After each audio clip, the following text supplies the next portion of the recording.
Sanskrit chapter है मंगलम। मंगलम लघु उत्तरीय प्रश्न। बताइए, मंगलम पाठ के आधार पर आत्मा के स्वरूप बताइए।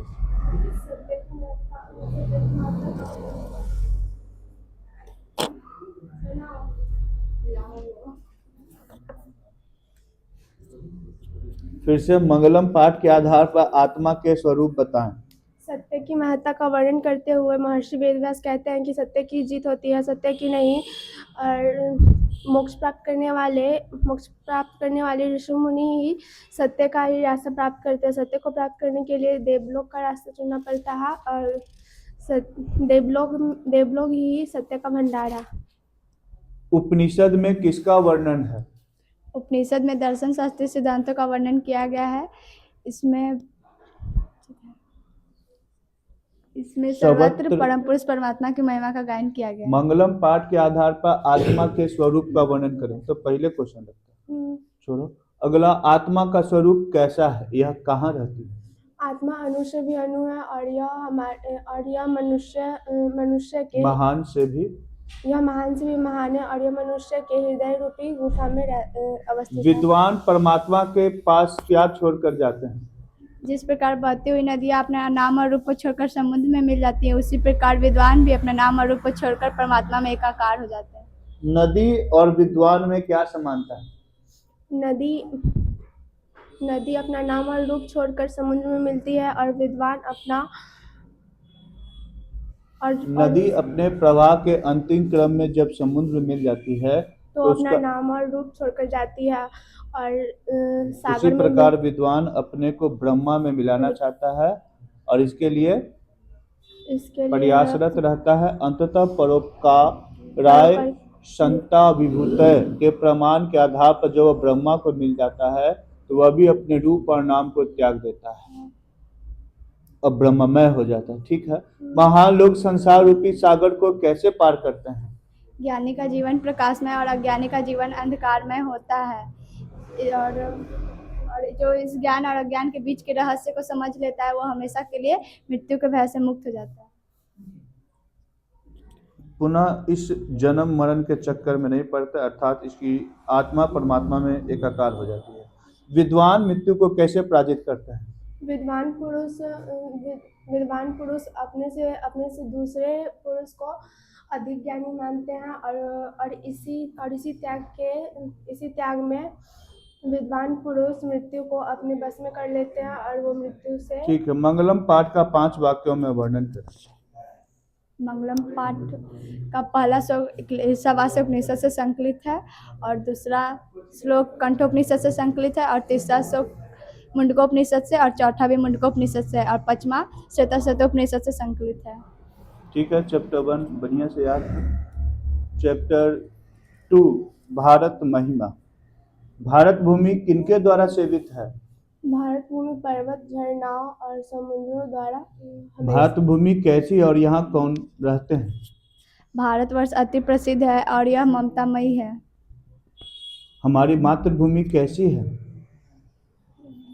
भारत भूमि बहुत विशाल है और भारत भूमि महत्ता का इसी से पता चलता है कि देवता भी यहाँ जन्म लेना चाहते हैं। भारत भूमि किनकी से सेवित है? मतलब यहाँ पे क्या क्या है? सागर, पर्वत, झरना। भारत महिमा पाठ करित हो गया। भारतीय लोग की सर्वाधिक महत्वपूर्ण विशेषता क्या है? भारतीय लोगों की सर्वाधिक महत्वपूर्ण विशेषता क्या है? तुम्हारी महत्वपूर्ण विशेषता क्या है? यहाँ का पर्व त्योहार और यहाँ पे सभी लोगों को रहने की इजाजत। भारत महिमा पाठ में किन किन पुराणों से पद संकलित है? भारत महिमा पाठ में 2 पद पुराणों से संकलित है, जिसमें पहला पद विष्णु पुराण से और दूसरा पद भागवत पुराण से। भारत महिमा पाठ के आधार पर भारतीय मूल्यों की विशेषता पर प्रकाश डालें। देवगण भारत के गीत क्यों गाते हैं? पठित पाठ के आधार पर उत्तर 3 से 5 वाक्यों में बताएं। नहीं, तुम।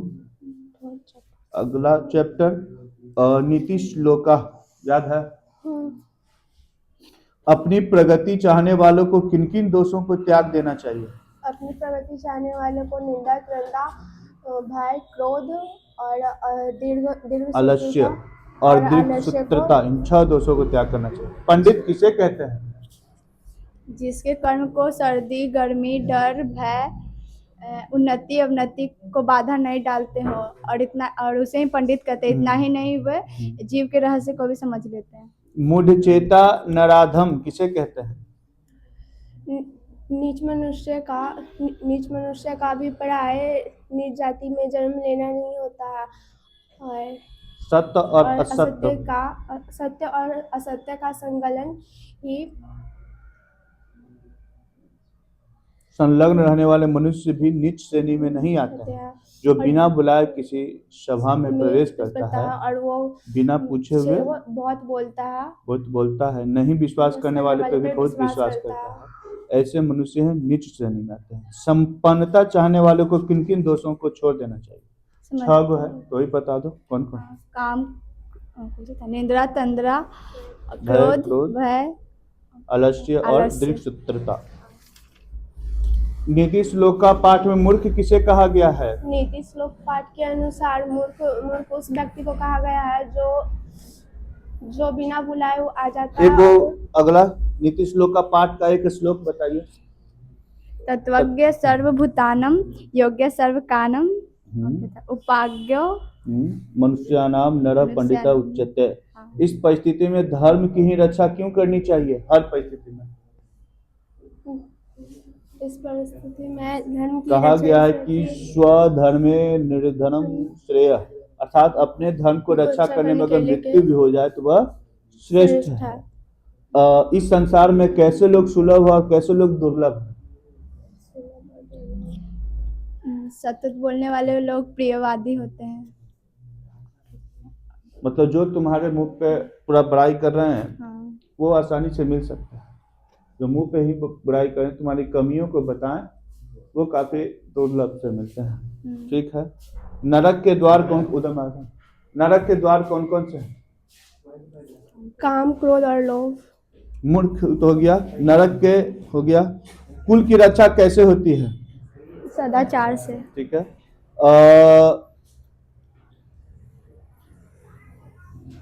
अगला चैप्टर मंदाकिनी वर्णनम दिए थे, याद है? मंदाकिनी वर्णनम, एक मंदाकिनी नदी है, दिए थे कि नहीं बोला?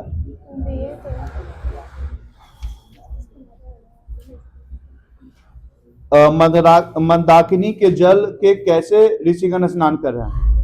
मंदाकिनी के जल में जट, गलत्या और उत्तरण को धारण करने वाले। किस कारण से मंदाकिनी का जल कलुषित हो गया था? पशु के समूह द्वारा पीने जाने वाले मंदाकिनी नदी का मंदाकिनी वर्णन पाठ का वर्ण्य विषय क्या है?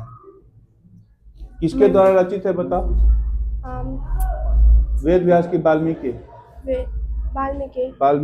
ठीक है। अयोध्या कांड के केमा सर्ग से लिया गया है? 95। ठीक है। पर्वत नाचता हुआ क्यों प्रतीत हो रहा है? पर्वत नाचता हुआ इसलिए प्रतीत होता है क्योंकि पर्वत के चारों ओर अगल बगल फूल खिले होते हैं। अति संक्षेप में मंदाकिनी तो नदी का वर्णन करते कि श्री राम के प्रकृति सौंदर्य बोध पर अपने विचार लिखा। श्री राम जी ने बता रहे हैं सीता जी को मंदाकिनी कैसे बता रहे हैं, बोलो। वनवास प्रसंग में श्री राम, सीता और लक्ष्मण के साथ चित्रकूट में आते हैं। यहाँ प्रवाह में मंदाकिनी नदी की सुंदरता देखो वे मुग्ध हो जाते हैं और अपने भार्या को उसकी विशेष प्राकृतिक सुषमा की ओर ध्यान आकृष्ट कराते हैं। भार्या मतलब पत्नी। मंदाकिनी का निर्मल जल, फूलों की रंग बिरंगी छटा, ऊंची कछाड़े और वनस्पतियों से भरी तट सीमा, ऋषियों का सूर्य को नमस्कार करना, बगुलों का कतारबद्ध उड़ना आदि दिखाना प्रमाणित होता है कि भगवान राम की सौंदर्य परक दृष्टि विशिष्ट थी। और दिए हैं, अलस कथा नहीं दिए हैं? 5 चैप्टर दिए थे कहा। अलस कथा पाठ में किसका वर्णन है? अलस कथा पाठ विद्यापति द्वारा रचित है और यह पुरुष परीक्षा से लिया गया है। और अलस कथा में 4 आलसियों का वर्णन किया गया है। ठीक। अलस कथा पाठ से हमें क्या शिक्षा मिलती है? आलस कथा पाठ से हमें यह शिक्षा मिलती है कि हमें हमेशा आलस नहीं करना चाहिए। मंत्री वीरेश्वर के चारित्रिक विशेषताओं का वर्णन करिए। मिथिला के मंत्री वीरेश्वर बहुत दयालु और दानशील थे और वह गरीब आलसियों को भोजन और अलस कथा के कर्मियों ने आलसियों की परीक्षा क्यों ली? क्योंकि आलसशाला में जो आलसियों थे उन लोग की बढ़ती जा रही थी, इसलिए वो परीक्षा ठीक है। लेने के लिए। चारों आलसियों का संवाद अपने शब्दों में लिखें। मतलब आग जलता है तो आपस में क्या बात करते हैं? चार आलसी थे। पहला ने बोला कि कोलाहल हो रहा है, दूसरा बोला कि लगता है कि घर में आग लग चुकी है, और तीसरा तीसरे ने बोलता है बोला कि कि कोई धार्मिक व्यक्ति बचा ले जो हम लोग को कंबल ही डाल दे, या तो और बचा ले या चौथा तो कंबल। व्यक्ति बोलता है कि अरे चुप रहो, चुपचाप सोने दो। चुपचाप पड़े रहो जैसे सुतर रहे। चौथा व्यक्ति। आग क्यों लगाई गई थी पता है? ठीक है, याद है, बहुत अच्छा। बैठो।